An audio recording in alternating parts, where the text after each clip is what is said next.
there's not many bands who can continue to put out quality albums the way that we do. I think, you know, in the death metal world, it's pretty much unheard of. All bands have done shitty records. I don't think we have yet.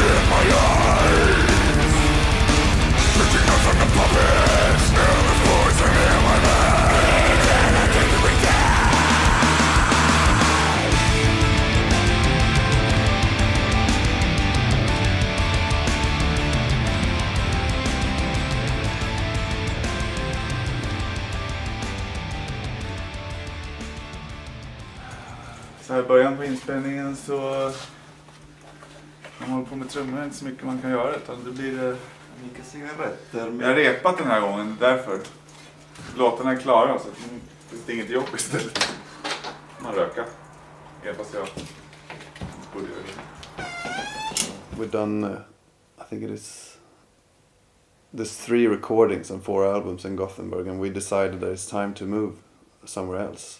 And we're talking about recording in Texas in the United States, but that's a great studio that we were looking at in El Paso. But it's easier to be close to home, basically, because it's cheaper. You know, Swedish studios are cheap, and it's easy to just pack everybody in a van and then leave, and you're in the studio. It just takes us 2 hours to go there.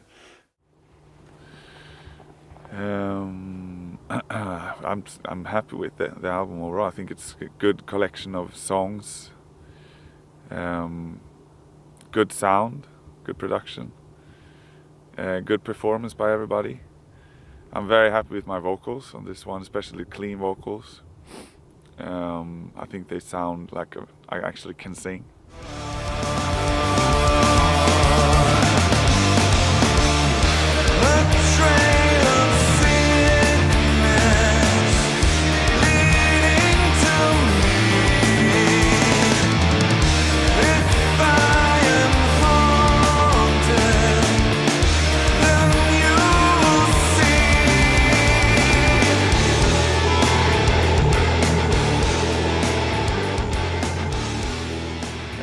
The screams are I was kind of worried in a way that I'm going pussy.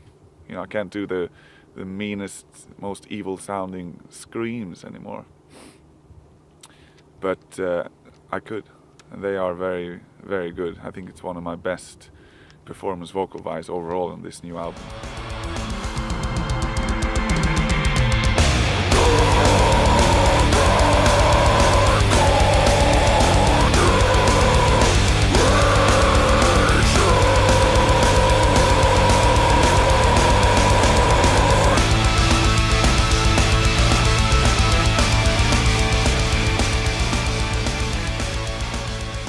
And the songs I'm really happy with. We were able to rehearse for the first time since I can't even remember.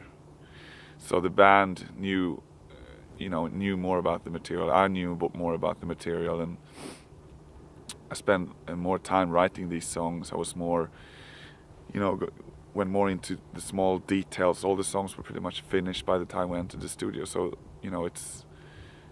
it's obvious it's going to come out better, at least for us. I feel more happy with this album than I've done in a long time, pretty much.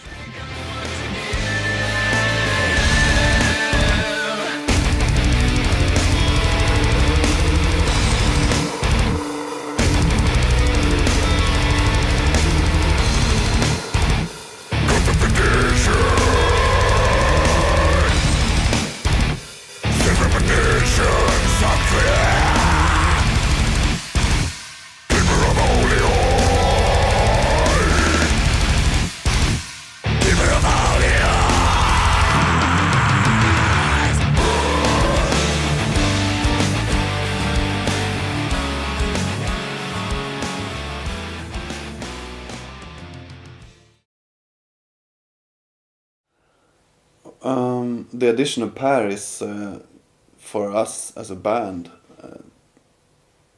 It's the most important thing that happened to us. Forever, I guess. Per is the best musician in the band. He's super professional when it comes to his playing and everything, and you feel inspired. I feel inspired when I see him play, and he's been a professional musician for almost 20 years, I think, and he knows how to play. You get the feeling he knows everything. Find the forgotten moors where the victim is the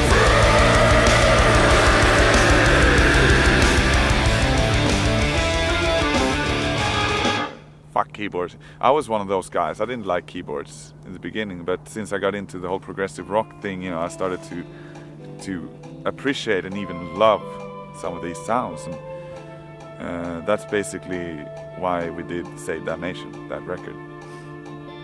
And since we toured for Damnation, we needed someone to play the keyboards, and Per, we know him from Spiritual Beggars, and I knew he was a terrific musician. And that's really what he is, We started playing with him and everybody's like, wow, we need him in the band.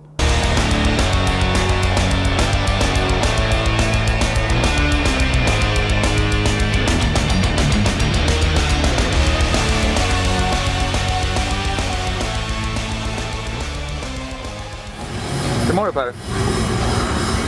Jag mår bra. Hatar att bli filmad då. Värsta jag vet. Hatar du det? Ja, det har jag. Varför gör du det? Jag hatar det. Hur kan man hata det? Det kan inte vara värre än krig. Jo. Det är det faktiskt. Krig drabbar bara andra, inte dig. He can play the keyboards obviously better than anyone I know, and he can sing. He's got a great rock type of voice, old man's rock, and he can play the guitar, better than me basically. Not really.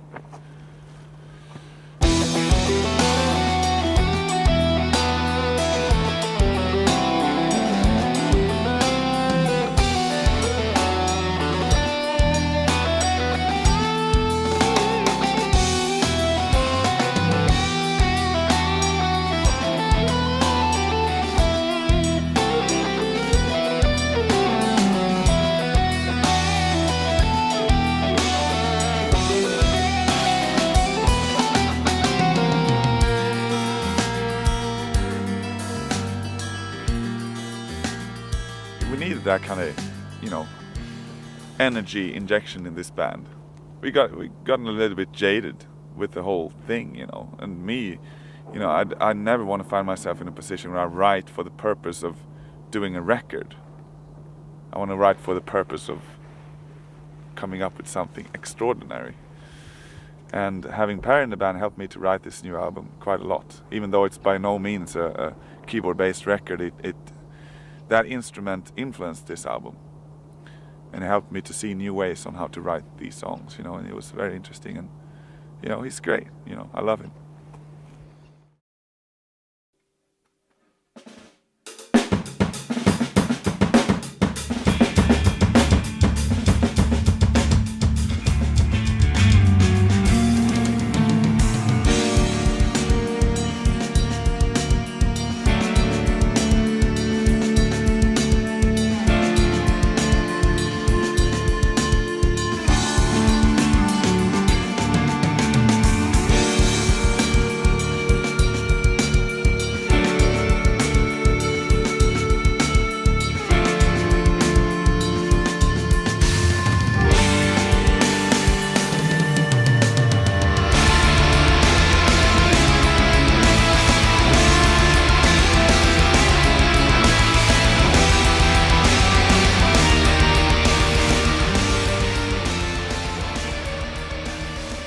Well, Lopez has not been doing well, for quite a long time. As most people know that about his anxiety attacks, and his mental health is not great, to be honest.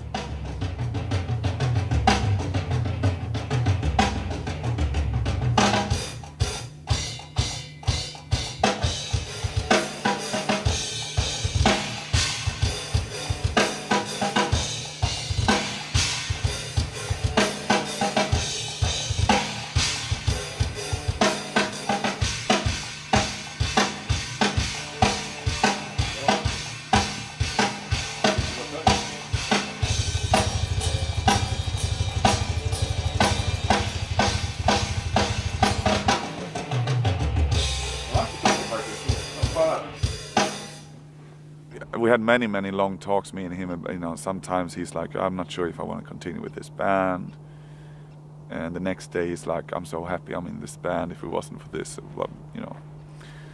So at this time we don't really know what's going to happen with Lopez. I'm hoping that he will recover and find his way back into the band, you know. You've earned that skin, it's a new one. Wakey, Mr. Lopez. So fun to play. He's a great guy, you know. He's part of this family, you know, and he's a terrific drummer, as everybody knows. So obviously we want him to find that kind of spark again, you know, that he want to play drums. He's a born drummer. He's a natural talent.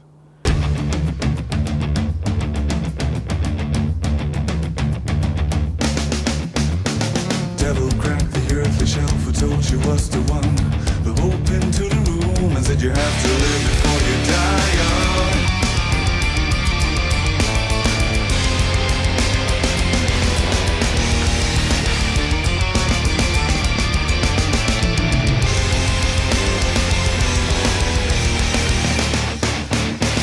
We sent him back home.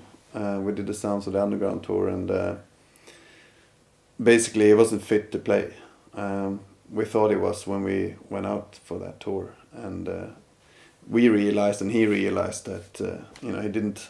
I think he couldn't keep his food in his, you know, he was eating, but he couldn't keep it. So he got thinner and physically weaker by the day, basically. And we came to a point where I think the level of his drumming just reached a level where it wasn't good enough, you know. And we decided with him, we had a big meeting, and we decided he should go home and basically recover.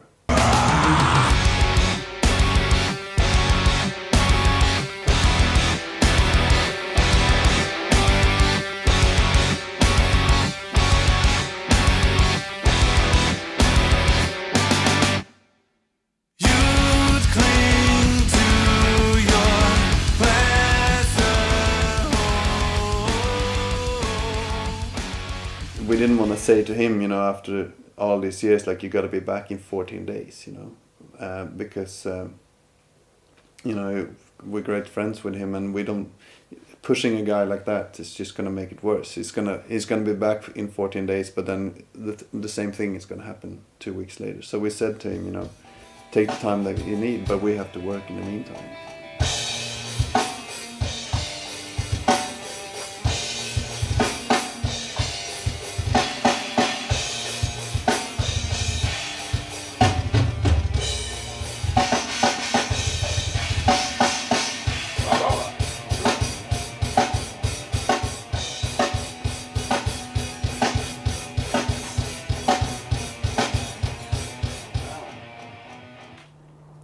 So in the meantime, we have, you know, we're waiting. You know, Lopez is still in the band, you know, and we're waiting for him pretty much. But we obviously, this band can't stop. You know, we need to work. We have a new record out. So we had Gene Hoglan play with us, which was awesome. You know, it's Gene. You know, it's a legend, and one of the best drummers in metal. Period.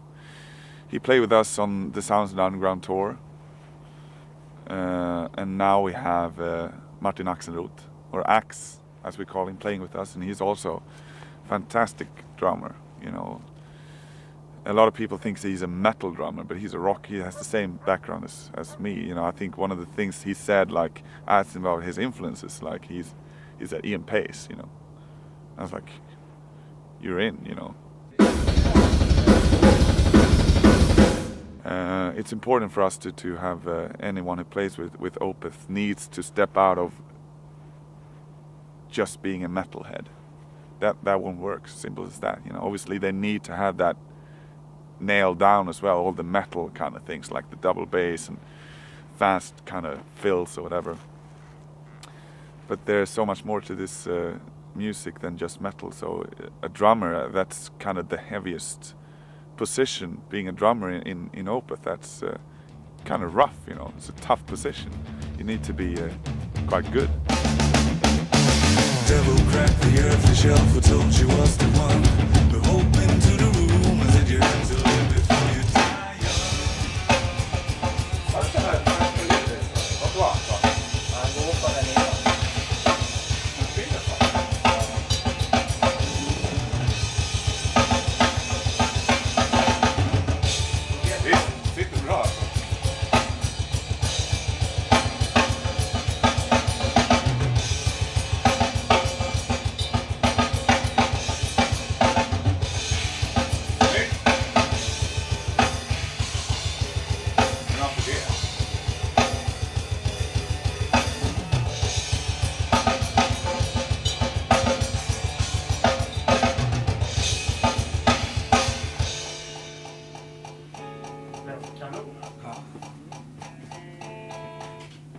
Helt värdelöst faktiskt. Vad gör du?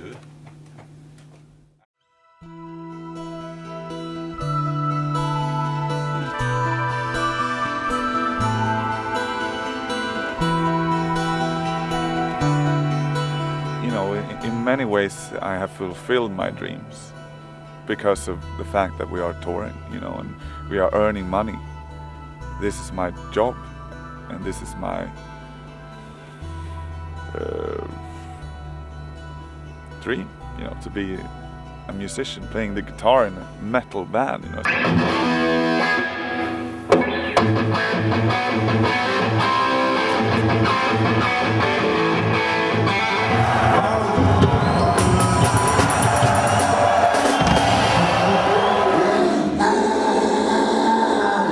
Yeah, we're on the bus, we're in Austria, we're moving out from Vienna, and we're on our way to Italy. How was the gig, Mike? It was very fantastic. Very fantastic. Very, very beautiful. What does that mean? Beautiful? A very beautiful gig. Really, really good. Beautiful.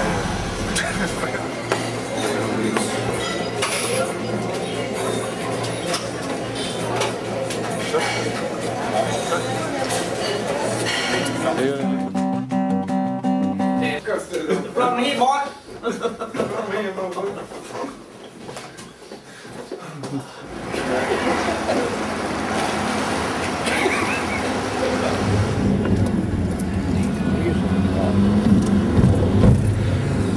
Roadkill.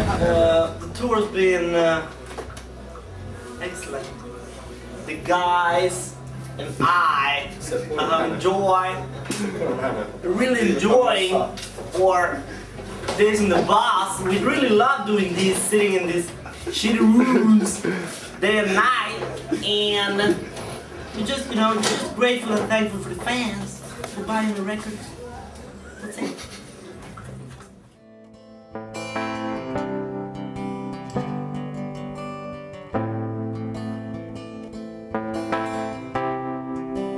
During the intro, we always shake hands. And I got a routine, I got earplugs when I play, so I have to put them in. The intro has to start, then I put the earplugs in, and then shake hands with everybody else. That's the routine.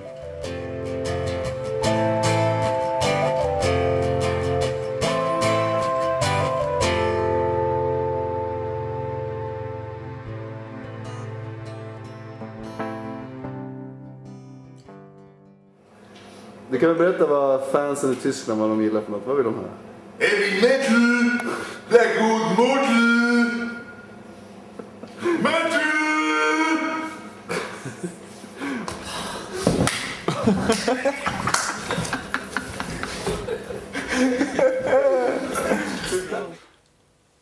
It's pretty funny because we have, me and Mike have, you know, every time something cool happened to us in the band, it could be anything, you know, just hanging out with, just playing a show in New York, for example, you know. We always, well, not always, but sometimes we have, we go back, you know, we talk about, do you remember when we started the band or whatever? Early days when we carried our own amplifiers to Bialagstugan in Huddinge in Stockholm. This is our rehearsal room with my first band, Eruption, that, you know, later was Opeth. It was me and Anders.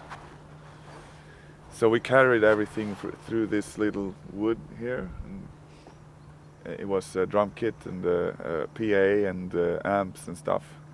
It used to be brown, like shit, turd brown.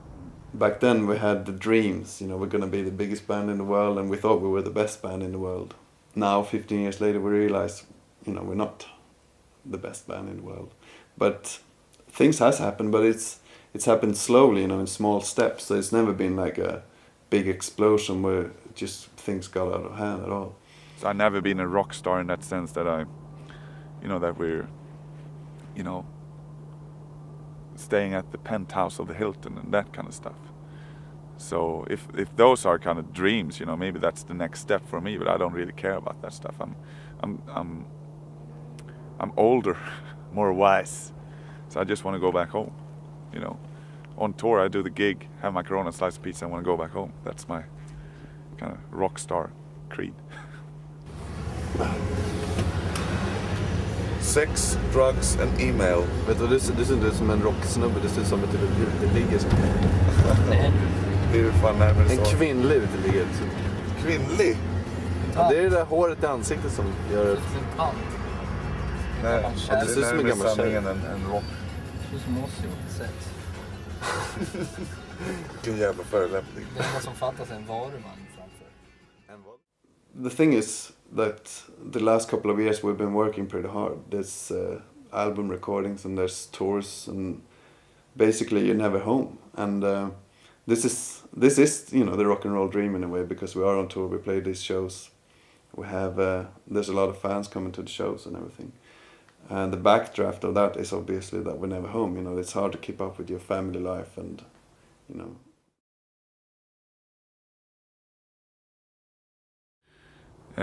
My motivation, I don't know really what it is. It's just, you know, something that's very natural. It's like eating, taking a shit and sleeping, fucking.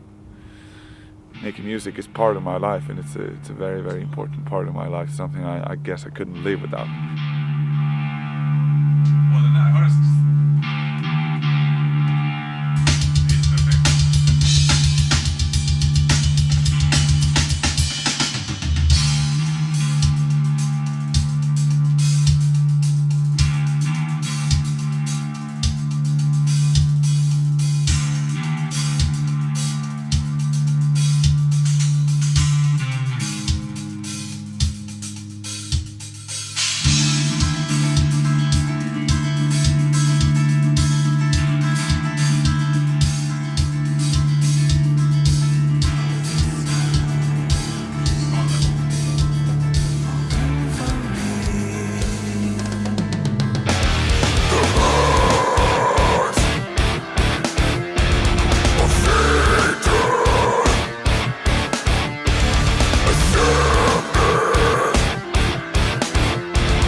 Not the best I've heard in my life, but not the worst.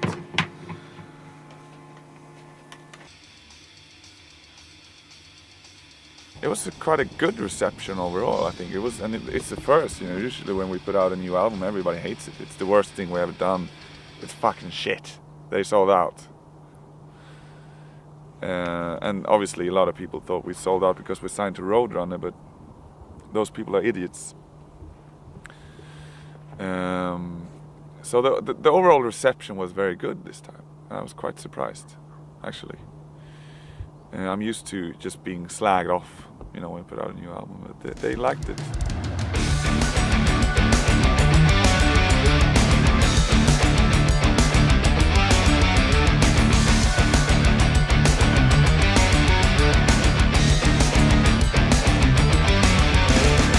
Everything you believed is a lie. Everyone you loved is a dead burden. So you take comfort in it, and you're receptive to stock with.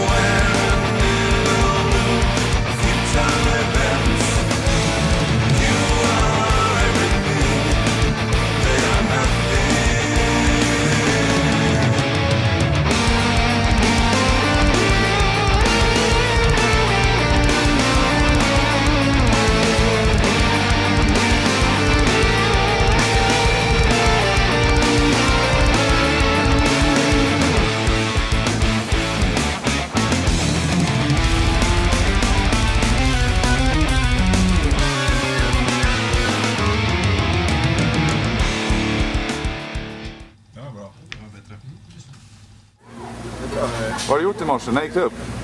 7 på morgonen är det här. 7? Men du brukar ju sova till 7 på kvällen. Förklara dig. Ditt liv är ändrat. Men vad har du gjort idag? 7 på morgonen? Supit som en gris. Vad härligt.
But I think we have almost like a little Grateful Dead vibe to our fans. I think we got really diehard fans, and I think they've, you know, you get the feeling that they've been around for a while, for a long time, and they honest, you know, and they, you know, sort of, they will never abandon you, that kind of feeling. And You know, our fans are very dedicated to the band, and I think you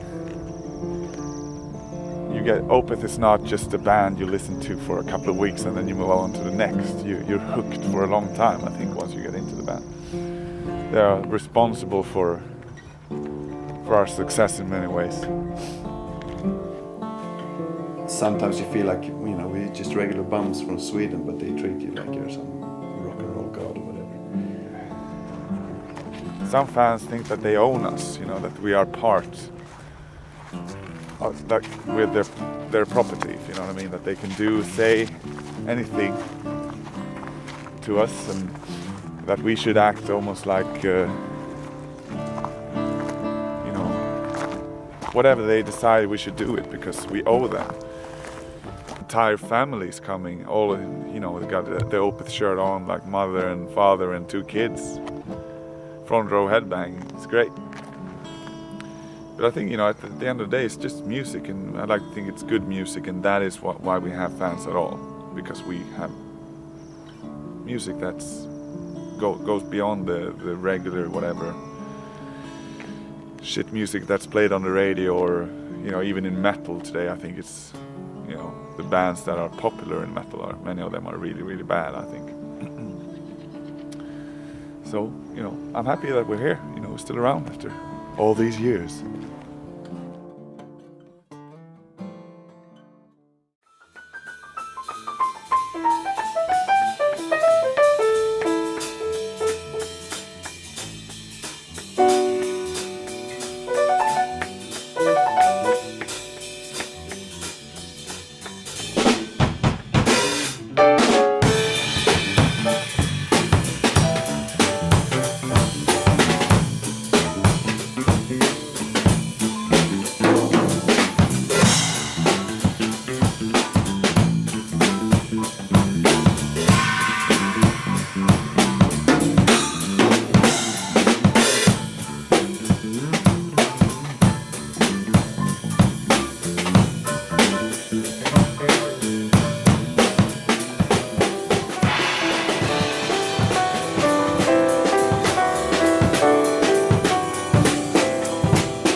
So it's hard to actually say what's gonna be the next thing for us. But I don't think we're ever gonna be stagnant in that sense that we're gonna just put out another album.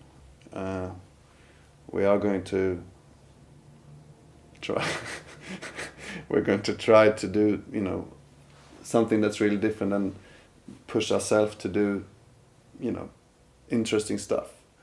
But it's hard to say. I mean, if we can always do like a reggae album, but we're not into that kind of music even, you know. So there's going to be something that's different from things that we've done before, but it's also going to be like an open feeling to everything that we do.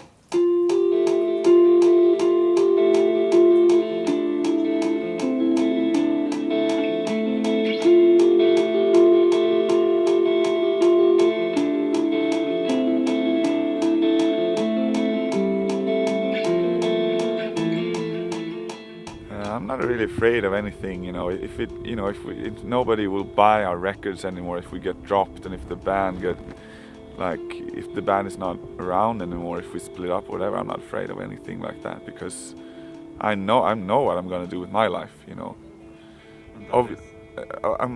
My life is about music, you know. I've dedicated my entire life to being a musician and being, you know, surrounding myself with music. And obviously I love playing with the guys in the band, and I hope that this will go on forever. But if it doesn't, you know, that's not gonna, you know, it's not gonna be a big problem for me, because I'm gonna continue with something else. It's just a phase, I think, and that phase might go on forever until I die or whatever. But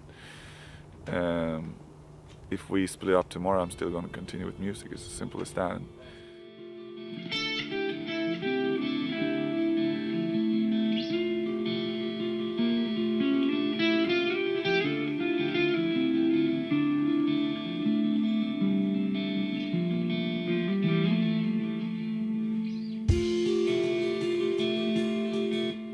For me, this album is so new, you know. It might as well come out yesterday. So I don't have a clue what to do next, and I will not know what's gonna happen with this band until I start writing for the next album, nor what direction it will be.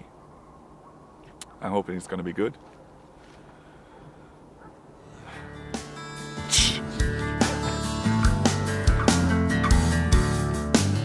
Roots are sunken, leaving from my source. Tired bound, reaching for the light. I want this band to be always about quality, and the day that we're not about quality anymore, it should have been, you know, it should be closed. And I hope that we realize it ourselves. This band is about quantity. Well, you know, I always want this band to be about. Well, I think. Open future. I think, you know, this band should always be about quantity and nothing else. You know, that's all.